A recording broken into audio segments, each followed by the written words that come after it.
In this industry, as a consultant, you're often being challenged because people don't know you very well. People usually challenge people that they are different from them or that they don't know. So if you don't know me, if I'm new, that's a big reason. Hey, I'm black, I'm a woman, probably younger than you. Makes me a little bit different. If I'm in Texas, I don't have an accent, even though I went to a Texas school. Makes me different, right? And it happens a lot because we change jobs a lot. So how do I handle that? I guess I try to... I've learned not to take it personally, and that's from my experiences and from watching others. So I have passion projects that I do through work where I present to audiences of say 2,000 people, 150 people, 250 people. And so in large audiences, I've learned that people are on so many different ranges of understanding. And some people, I present sometimes about, financial concepts like compound interest to people who are math majors, and in the same audience, people who struggled with algebra.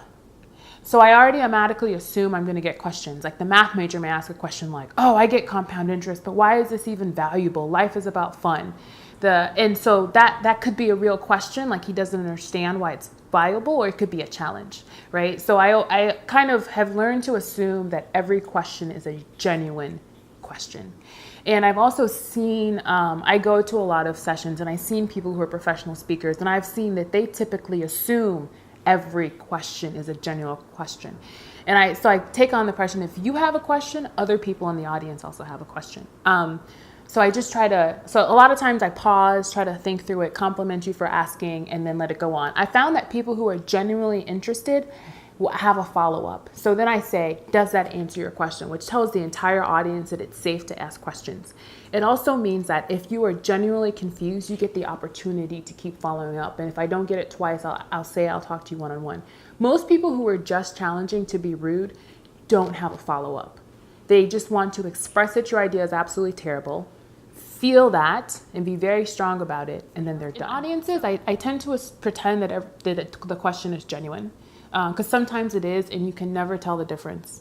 And then I try to just kind of figure out like how receptive my audience is. Like people will be not receptive for things you can't control. I've been with clients before where they just laid off, a few thousand people. And the person is looking at me wondering how much I get paid and how many people they could have kept if they didn't hire an outside consultant. Or I do strategy work. So people often question whether there's value there, especially people who are technical. One thing I found is people who are highly logical in their thinking, they tend to assume you're wrong if they don't agree with you. This is just my experience, is that they have a set of assumptions and they make several very logical next steps.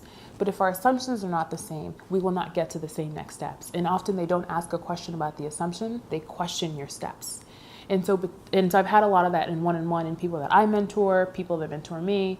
So anyway, at the end of the day, I've just learned that I am usually better off by either pretending that your question is genuine and addressing it as such, or just assuming that, or just getting a sense of how receptive you are in general.